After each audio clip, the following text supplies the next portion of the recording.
if you are buying any heritage property, whether in Goa or in Chettinad or in Shekhawati, that's your biggest problem. As I said, saving Havelis is like saving a life. So sometimes we feel that we may lose this rusticness. If I would have not taken over, the next week the builders were taking it down and they were making a commercial complex there. I know I've gone a little crazy, but that's how. Most of the fights with my wife was about where are we going to keep this stuff.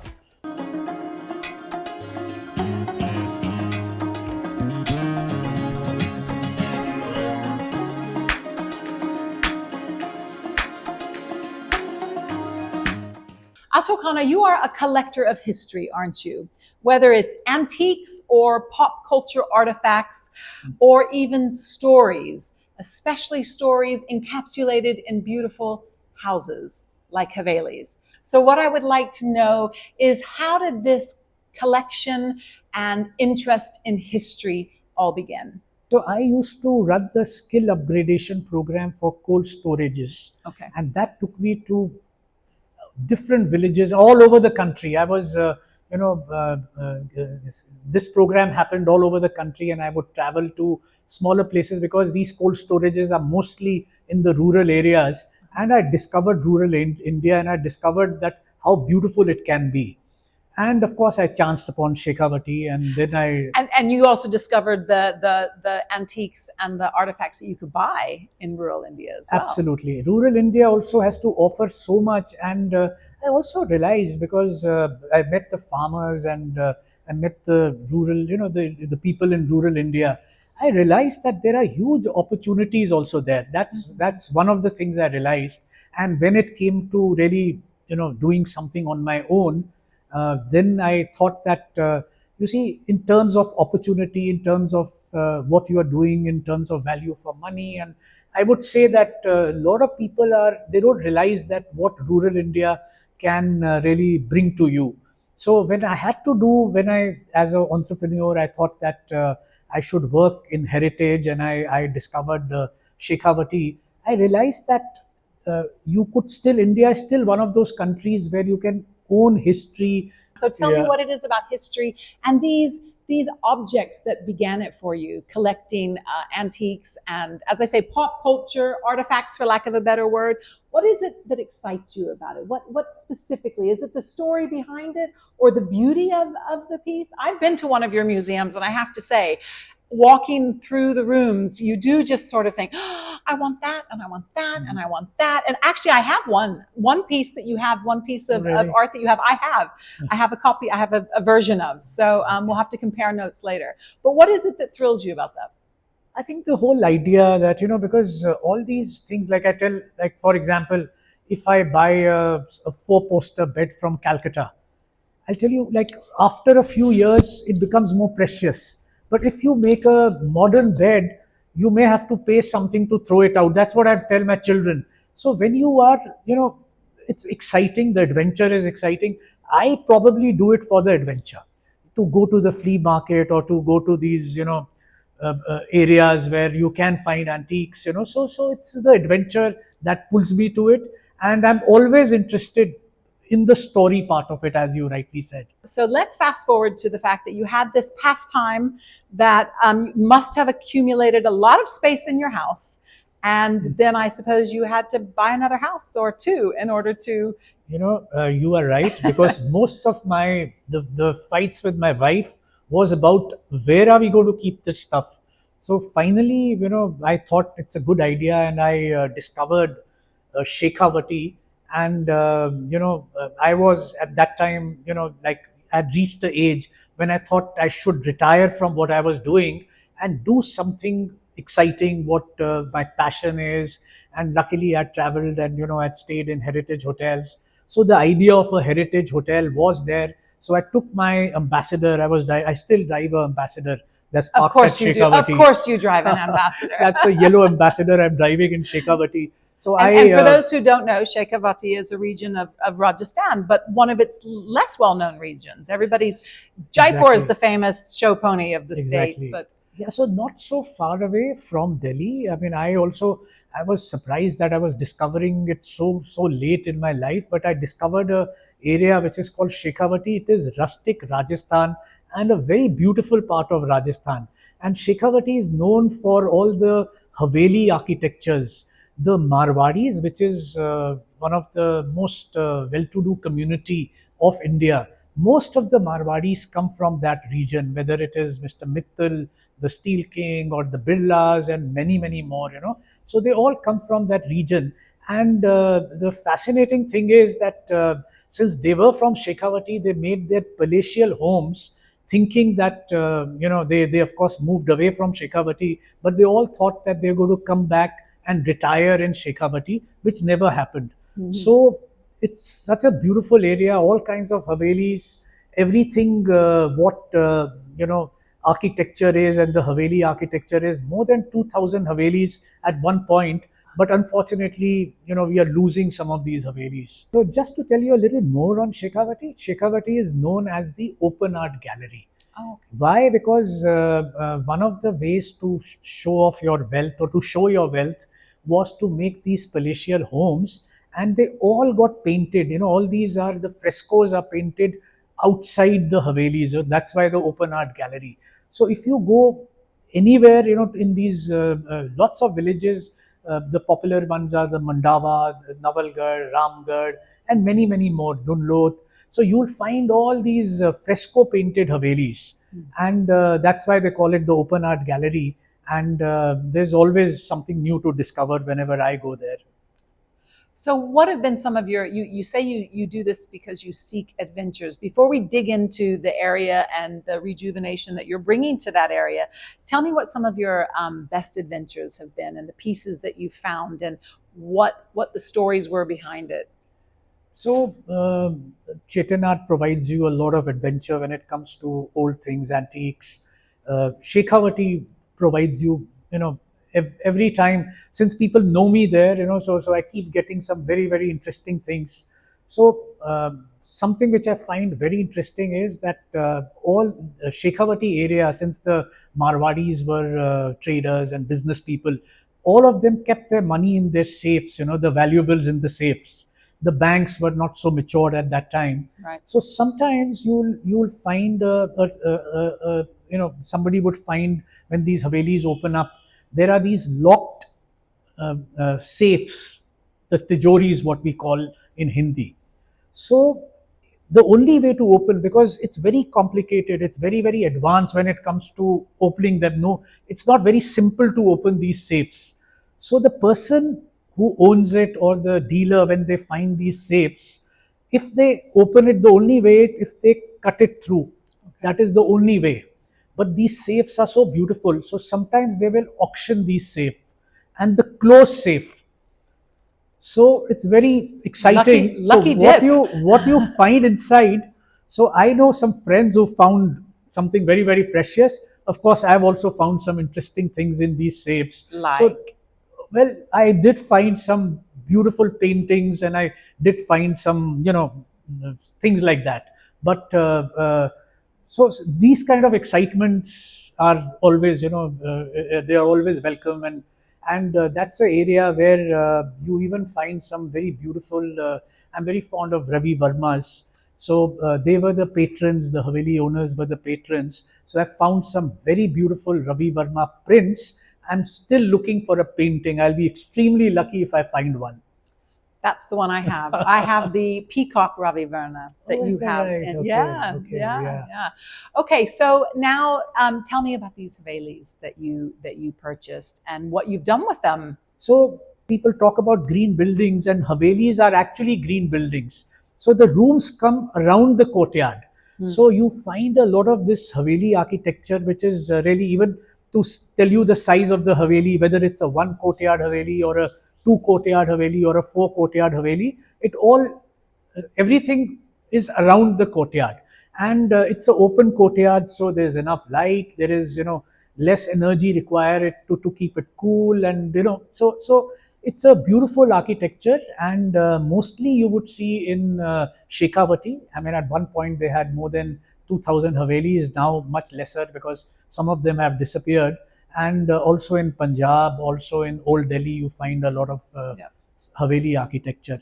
So I just saw opportunity when I went to Shekhawati that I mean, first of all, I was totally taken aback and I was quite shocked to see these architectural wonders right in the middle of villages. Yeah. So I thought that there is an opportunity there. And when you would see them, were they abandoned, or were they just they were there but they were unloved, or were they in a dilapidated state? You would see that they were architecturally beautiful on the outside. What were they like? So they were totally neglected. So when I said all these Marwaris owned it and they saw opportunity outside Shekhawati, most of them, because the camel trade moved to sea trade, and most of them moved to Calcutta and Mumbai and all over the world really. And so these Havelis were either they are being taken care by the caretakers or totally abandoned. So it was very sad. It is very sad when you see these Havelis, because most of them, I would say, are abandoned, or they've been, totally fallen apart, or because of commercial reasons, they've been taken down. Yeah. So I just thought that, when I save a Haveli, like the Navalgarh property, which is the Jaipuria Haveli, if I would have not taken over, the next week the builders were taking it down and they were making a commercial complex there. Wow. So I went to the builders. I said, "Why are you doing this? This Haveli, you can easily, make this a commercial center." But they said, "No, no, this is old, and who's going to, no, we won't be able to sell it as a commercial center." So I then had some sleepless nights, and finally I was able to take it over, and now I run it as the Vivana Museum Hotel.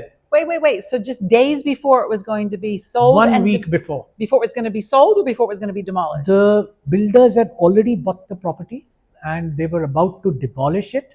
And there was some kind of a delay, and I came to know about it, and I just saw the place and I thought that to lose this would be not a good idea. And, so at first I tried to convince them to, Right. make this into a commercial center. But then finally I had to, take over, and I made a museum there. And you made them an offer. I gave them an offer which they could not refuse, and so that it.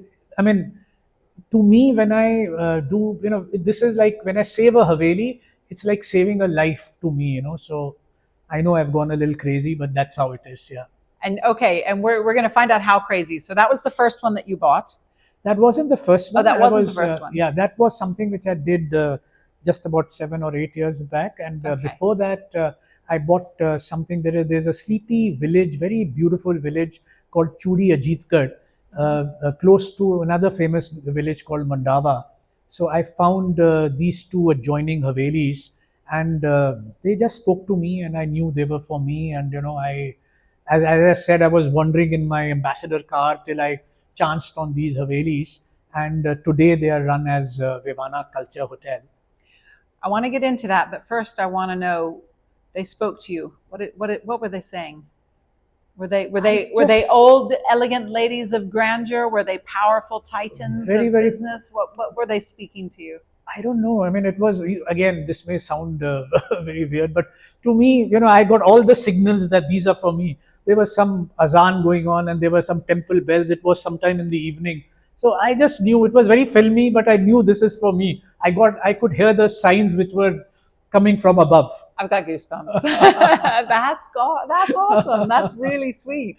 Okay, yeah. So then you purchased both of the twins. Okay, so I did purchase. I purchased one first. You see, it's very complex. That's why we are losing all the heritage, because each Haveli, like the one which I bought first time, as I said, there were two adjoining Havelis. There were 14 owners, and the other had 17 owners. 14 owners. That's right. Yeah, that's if you are buying any heritage property, whether in Goa or in Chettinad or in Shekhawati, that's your biggest problem. That's messy. Why, yeah, because the family, like this, come down the families have become larger, and owners, multiple owners. So who's going to look after the Haveli? Who you are dealing with? Naturally. So that becomes sometimes a challenge. Okay. But I just knew that I had to do it, and it wasn't easy. The first one was easy, a little bit easier. The second one, because I knew that the project would only happen when I have the next one too. So that was quite tough, but I was at it. I knew it's going to happen. I was sure it's going to happen, so I put a lot of effort. Okay, when you say, what were some of the the roadblocks, and how long did it take doing this? Did you have to make an offer to all 14 members of the family, or was it just a waited out game? You just had your offer on the table and they had to sort out their house, Sure. metaphorically and perhaps literally? See, first of all, when I saw the place, it was something like a deja vu experience for me. I just thought that I have been to Shekhawati earlier, I belong to Shekhawati. There was something like that. So I knew that I had to do, I had found the place where I had to do something, So, Okay. the challenges when we are dealing with multiple ownerships is that there'll be a group of family which would be very keen to sell, and then there'll be the other group who would say that why would you sell ancestral property, and they'll have some they may not agree to that. Sure. So to deal with the majority would be easier because one person is usually representing them. Usually, I mean, it could differ from case to case, and but to deal with the rest becomes a challenge. Then you have to interact with them. It took me, I would say, more than a year and a half to get to convince all of them. First one was easy, but second one took me that time. Interesting. And it's always a challenge when you are buying. There are, you have to be very sure about the paperwork. Those are the kind of challenges which you face when you are taking over a heritage property. Okay. And you said you had a project in mind. So what was that? So from the beginning, you knew because you had all your antiques. You had to have a home for the antiques. So was that the problem? You had to basically house these antiques. So Otherwise, your wife was going to basically tell you to go live with the antiques. Yeah. So I just thought that was a major reason. Otherwise, I would have been kicked out of my house. So I thought that's one reason. And of course, I'd stayed in heritage properties. I was always very keen to. I used to enjoy staying in heritage. My plans of travel even today are based on the heritage properties which I have to visit. So even at that time, it was such, and I thought that to have a heritage property myself and to run it as a hotel would be very interesting.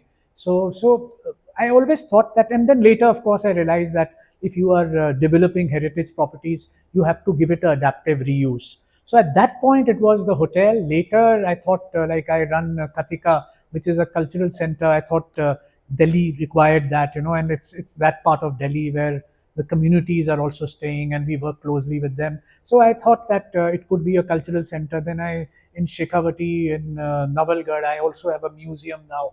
So I would, at that point, I thought a hotel is a good idea. Mm-hmm. Later, I had other ideas also to give reasons to adopt some more Havelis. That's right. That's the crux of the matter right there. So how is the museum different to the hotel, which is going to have all sorts of historical, beautiful pieces of furniture and artwork? What's the museum's different?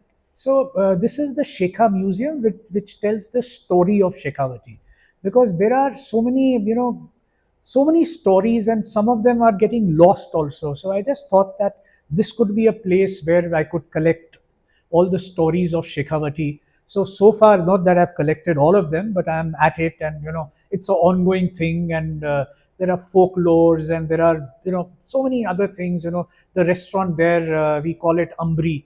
Ambri is there's a goddess in the area called Shakambri of good food. Oh. And the regional food we have with a twist.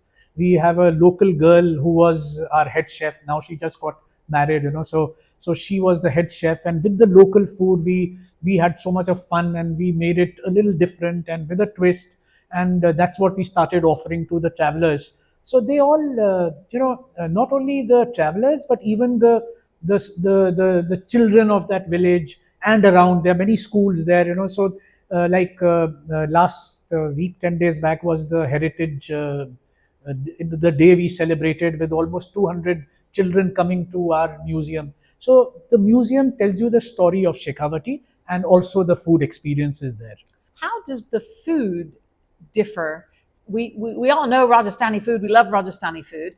Shekhawati's in Rajasthan. Is it slightly different to the more Jaipur flavors that we might be more familiar with, or other parts of Rajasthan that we might be more familiar with? I think it is, you see, every place has, I would say 80% is what you get in Rajasthan. And there are some few things which are very special to that region also. Sometimes it's a combination. But I would say that it's not the recipes, but it's how do you make it differently and present it differently. Like wherever, when I talk to the traveler, they say that when we are going all around Rajasthan, where we are going, for example, if they're traveling to Bikaner from Shekhawati or Jodhpur and Jaisalmer after that, usually the menus are the same. Yeah. What we try to do is that we know what they're going to be served everywhere else. So we try to make it a little bit different, because a similar food everywhere sometimes can be boring for the travelers also. So that's what we try to create. Maybe the food is the same, but with different recipes and with a twist, so that works very well for us. And presumably slightly different produce as well. Things are going to grow differently there than they are in Udaipur, or certainly Jaisalmer, or other places, right? Absolutely. So even what we do is that we kind of, if I had to take a guess, that where we are sourcing all our food is maybe just 50-60 kilometers around us. Not even that, actually. Yeah.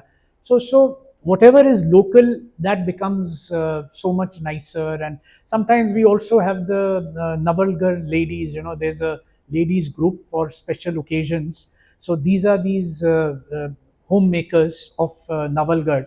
So whenever we have these special groups coming, they are the ones who are telling them all about the food. They are the ones who are serving them, and they are the ones who are talking to the. Nice. So that makes it interesting. And even for the ladies, they are very excited. And now we are probably planning to work with them in a little bit in a more organized way.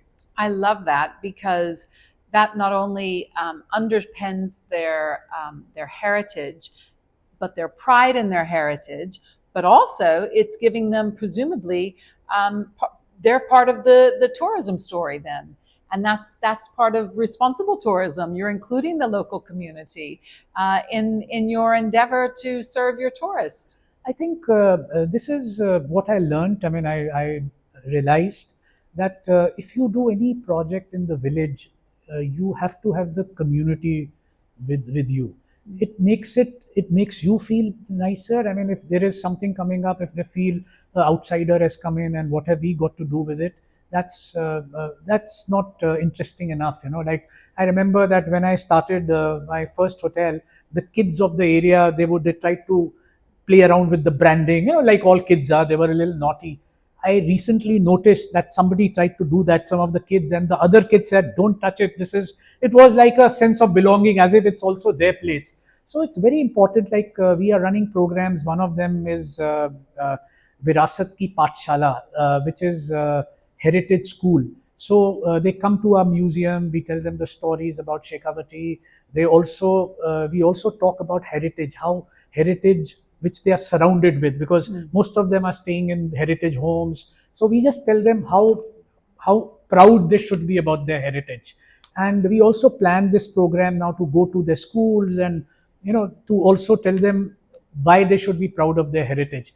Because I remember that Diwali, my son came back from school and he said that we won't burst crackers this Diwali because it causes pollution. So when you catch them young, that's the best age, and they convey it to the family also. So that's what we are trying to do, because so we are concerned about losing heritage of Shekhawati, because every time you go there, we have lost some part of the heritage. And not only Shekhawati, all over India, we are losing heritage. So it's important to educate the children and the adults that why they should be proud of the heritage. Like many times, since I've been in the village for many years, I've made some friends also with the local people. And one of them would say that, why don't I, Mr. Khanna, come and I'll show you my home. I've made a new home. And the person would have destroyed the old Haveli and made a city kind of a home, thinking that he's moved up the ladder. So there is a little bit of education which is required, why they should be proud of their heritage.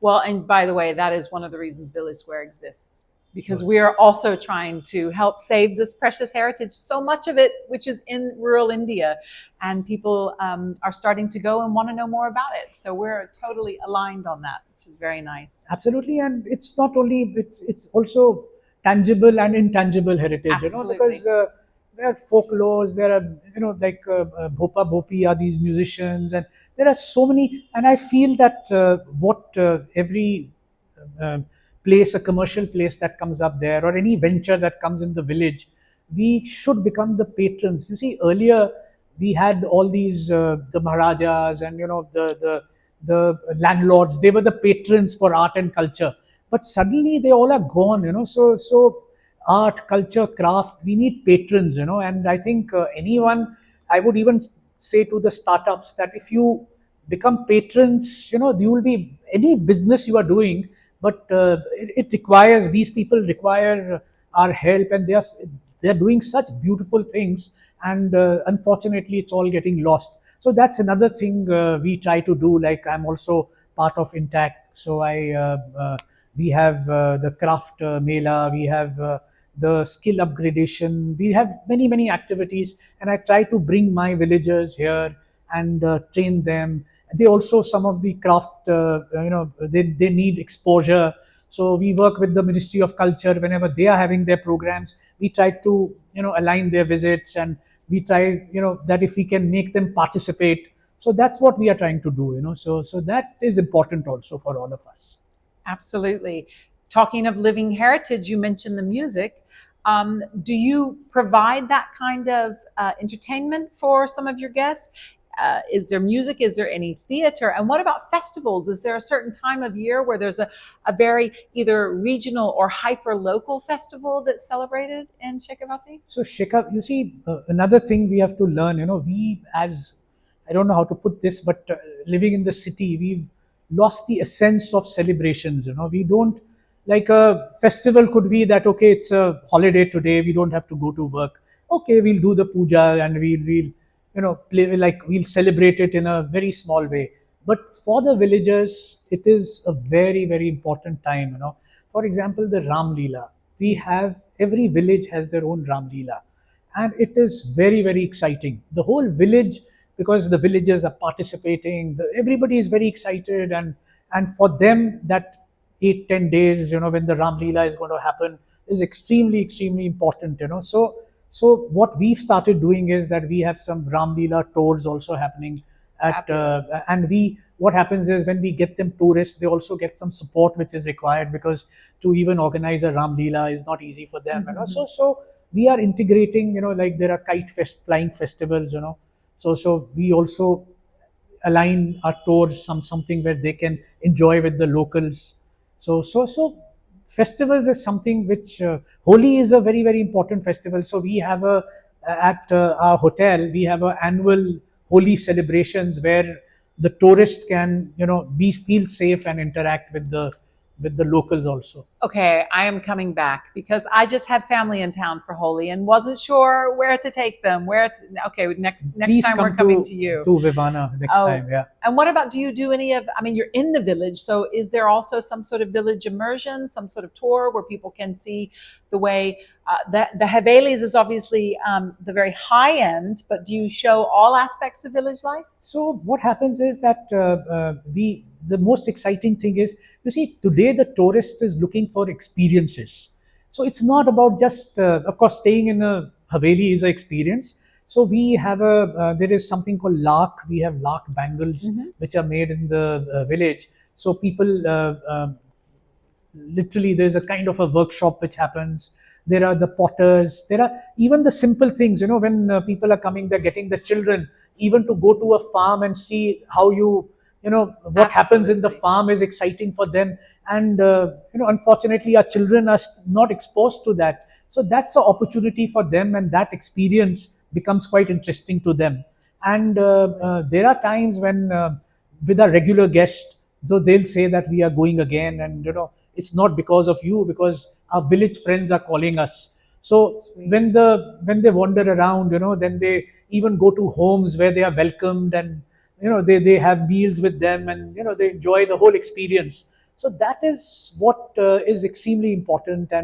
And also there have been times, I'm so happy to say that when we also take some of these villages, or they sometimes, some of our tourists, sometimes they go visit the schools in the village.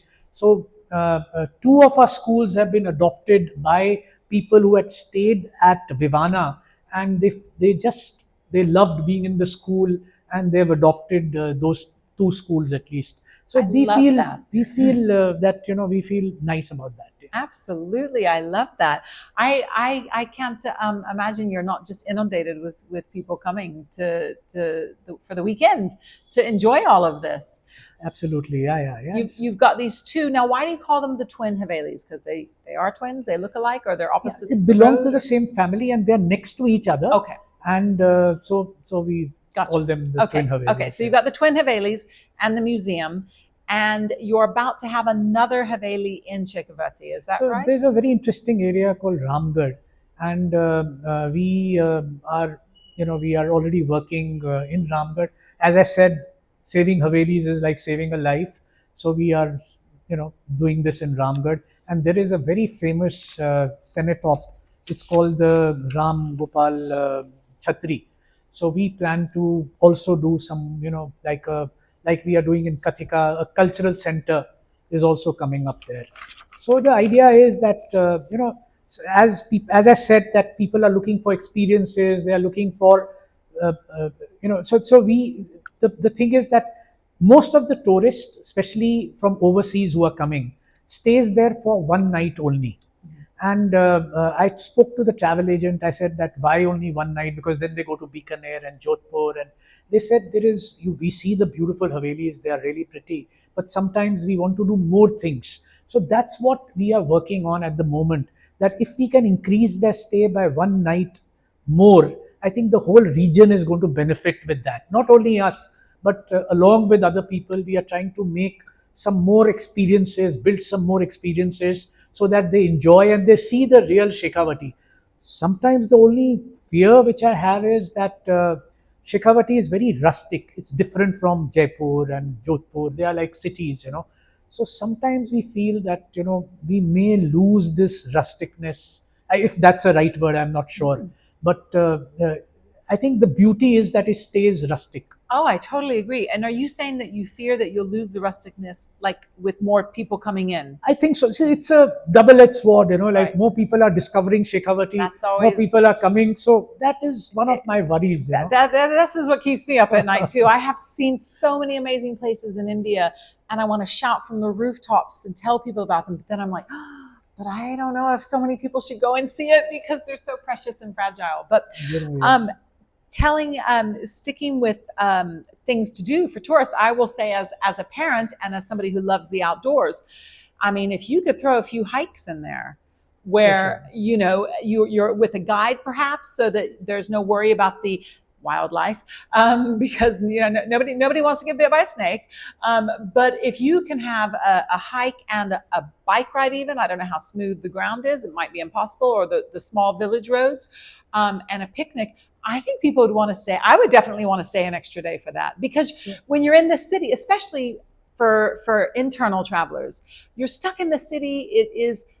It's pollutant. It's polluted. It is crowded. You need a break, and just going out and walking and stretching those muscles and taking long strides, I'd come and stay for a few days. So I guess that's cycling is already happening, and Aravali is there, so hikes are definitely possible there.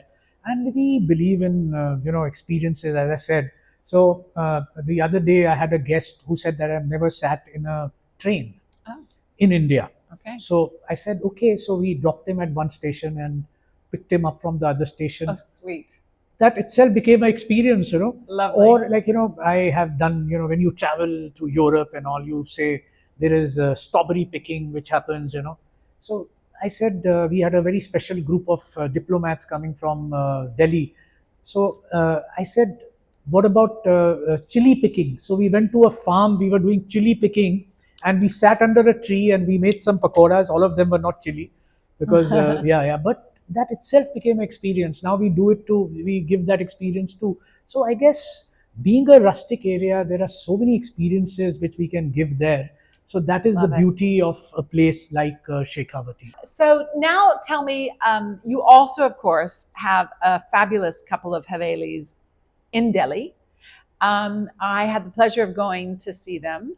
And I wish I'd known, because it's in Old Delhi, where a lot of people would love to stay, and they would love to stay in a Haveli. So tell me where did that fit in? Was that the first purchase, or was that further down the line? And let's talk a little bit about that, because you also hold events there, which sound great.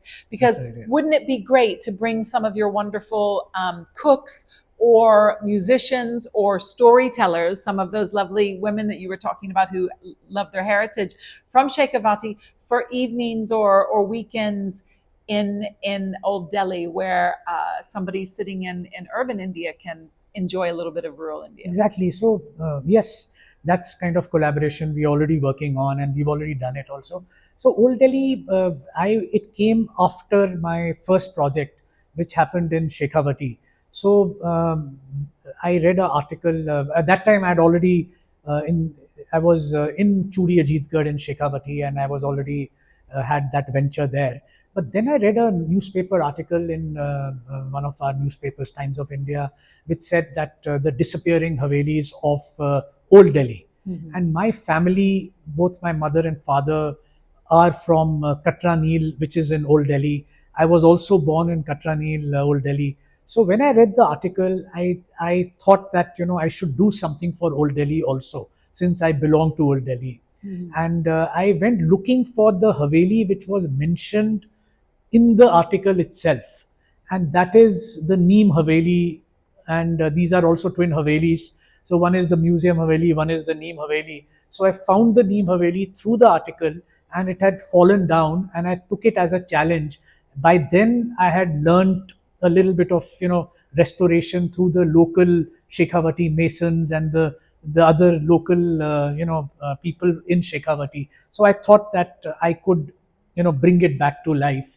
I took that as a challenge. Being in Old Delhi, I thought that much I owe it to Old Delhi, and I took that Haveli over, and I also got the other Haveli, which is just these two Havelis are facing each other, right across the street. And when the project was ready, even before, I thought that it has to get an adaptive reuse. So I started it as a cultural center, because I thought that it could be a place where we could celebrate art and culture. So a lot of tourists would come, and a lot of my friends would come from overseas, and they'll say, where can we see a Kathak, or where can we listen to the Indian music? So if they were lucky, something would be going on in Habitat or the other cultural centers, but it wasn't happening every day. So we have Kathak, we have sitar and tabla that happens every day. Calligraphy happens every day except day. Mondays. Mondays we are off. So I thought it can become a place where we can, not only that, then some weekends we have two models. One is a Baitak model.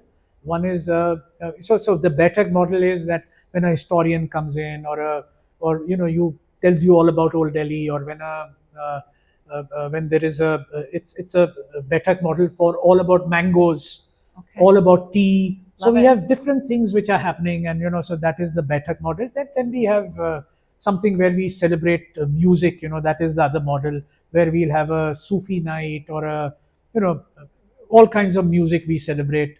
So music and drama and all those happens some weekends also. So entertainment, Yeah. For the heart and the soul, and lectures for the mind. Exactly. Yeah. Awesome.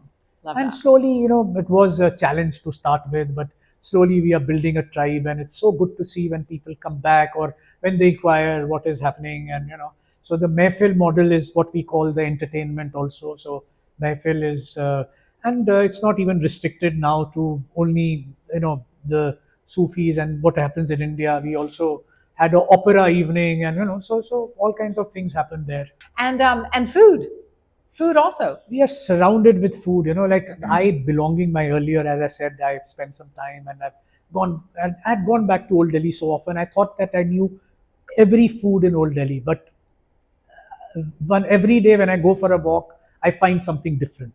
There's always something interesting happening there, you know. But I mean, you also curate evenings with chefs that come into We do. to Katia, We do. right? I mean, Yeah. don't you bring food in So we create for private dinners? private dinners, like we can call them the supper club, which is quite a word today, you know. So we keep having from, say, from Bengal, or we had a Kashmiri evening and we had a Bengali evening. Now we are planning exactly what you said with the chef, the Rajasthani evening. So Wonderful. food is something that people are always interested, and this is not going to a restaurant. This is also the story part of it, you know. Like we had the old Delhi food, so there are these all these popular food which we know, and some of these food suppliers, they've been there for more than 100 years. They have these recipes which have been there for from the past, you know. When we are talking about these people, we give a little bit of history, and we talk about the food also, and then of course enjoy it also, you know. So that's Okay, the